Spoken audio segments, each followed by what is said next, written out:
Here's just an example of what Bannon said to Elon Musk on Bannon's show, not directly, but into the ether. SOT 21. You need to study modern political history of the fights we've been through for 12 or 14 years to get to this spot. We're not having group hugs. We're not having pats on the head. I've said many times that Elon came and Elon's money helped organize the grassroots effort. In his engineering mind, he saw what the problem was as we saw it, and he supported it. And for that, he gets a place at the table. There's no doubt. You should.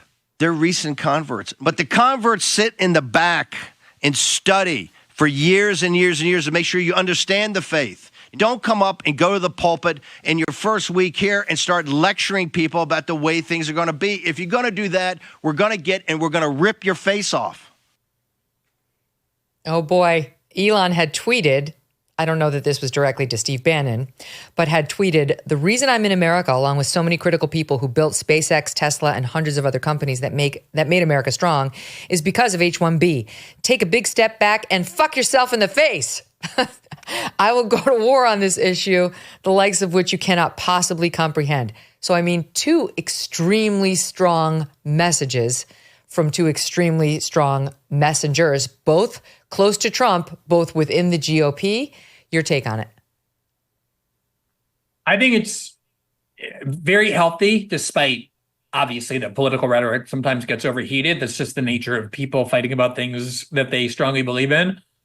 When the reason I got interested in the Trump movement in 2016, I'd never found Republican politics interesting before that, to be perfectly honest. It was the Republican Party of George Bush and John McCain and Mitt Romney. It was very predictable, very kind of staid, very pro-establishment. Was because Donald Trump in the 2016 campaign, which remember was architected by Steve Bannon, Bannon's vision was to cleanse not just Washington or the Democratic Party, but the Republican Party of a lot of its most central, sacred orthodoxies. Steve Bannon's plan for Donald Trump, as soon as he got into office, was to raise taxes on the largest corporations and the richest, use that money for a bipartisan infrastructure deal that would renew America and put people back to work, and then number three, bargain with that to get funding for the wall. That was Steve Bannon's nationalistic populist vision. He ended up losing a power struggle to Jared Kushner, a much more kind of traditional Republican. And the first Bush administration, Trump administration ended up doing things like cutting corporate taxes and the like. But that was the ethos out of which the MAGA movement began. It's the reason why they hated Jeb Bush and the Bush family and those Republican lobbyists, and why Trump was able to mow one of them down after the next, despite all Republican establishment money behind everyone except him.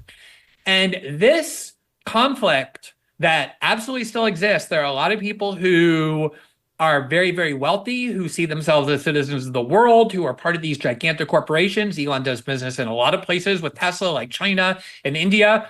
They have a very different worldview than the nationalist populists who got behind Steve Bannon and whose vision is very, very different on things like immigration. And you see this playing out, and you're going to absolutely see it playing out. And it's so ironic, Megyn, because you ask any liberal and they'll say, oh, the MAGA movement, conservatives, they're a leader-worshiping cult. Everybody is told what to do. They get into line behind Trump.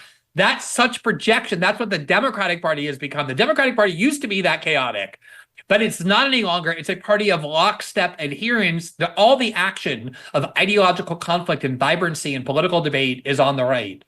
Mm-hmm. It's so funny to watch. Like Bannon, you got to hand it to him, has a way of condensing the issue. Like converts sit in the back, and then Elon, not one to be trifled with the fuck your face, I will die on this hill. Like it's on. It's going to be a dramatic and fun and consequential, hugely consequential 4 years.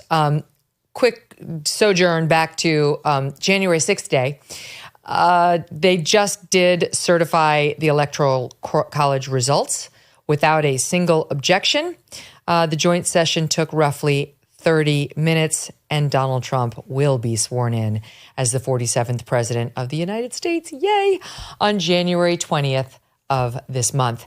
Not everyone's happy about it, and many people would like us to be more focused on the insurrection that he personally unleashed, if you ask them. As we discussed earlier, they think it's as bad as like the Holocaust, and you don't have to take my word for it.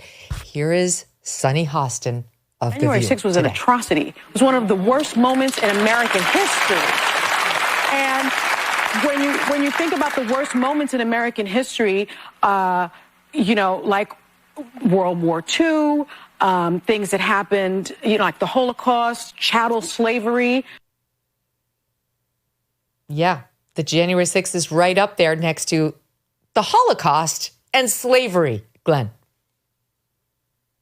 Just imagine how demented you have to be to believe that. But I can go back and show you right around January 6th. I'm sure you covered it for a year or two after, at least. Most Democrats were comparing it to Pearl Harbor and 9/11, saying this is the worst attack. I mean, this is such insane desperation. This is the sort of thing you do when you don't have anything to offer, and you just hope by being as melodramatic as possible that Americans are going to side with you. And I mean, imagine what it's like, Megyn, to wake up every day, go into their jobs. Remember, all the way up until the election, the main theme was Trump is Hitler. Trump's generals called him fascist. All that he wants to put Liz Cheney in front of a firing squad. He's going to be a dictator on day one. Imagine saying those things over and over and over, and nobody listens. Trump crushes the Democrats, and you have to confront your own impotence, your own pointlessness, the fact that nobody trusts you any longer. They're fighting it. I'm not saying they're engaged in self-reflection, but deep down they know how discredited and pathetic they are, and they brought it all upon themselves with things like this. You know how much my family and I love our dogs. Yes, even Strudwick. He was so sweet on our vacation. I can't imagine life without them. These guys have a great life, but some dogs are not so lucky. And this is why I'm so glad to tell you about Delta Rescue, the largest no-kill, care-for-life animal sanctuary in the world. They have rescued thousands of dogs, plus cats and horses too. They provide all the animals with shelter and safety, and most of all, with love. And they've been doing it for more than 45 years now. Delta Rescue relies solely on contributions, and giving can bring tax benefits to you too. Speak with your estate planner about how you can grow your estate while helping animals in need. And check out the estate planning tab on their website to learn more. We love our Thunder and Strudwick, but would like for other dogs who need love to find it too. Visit deltarescue.org today to learn more. That's deltarescue.org. Thanks so much for watching. If you like what you just saw, hit the subscribe button for more clips and full episodes.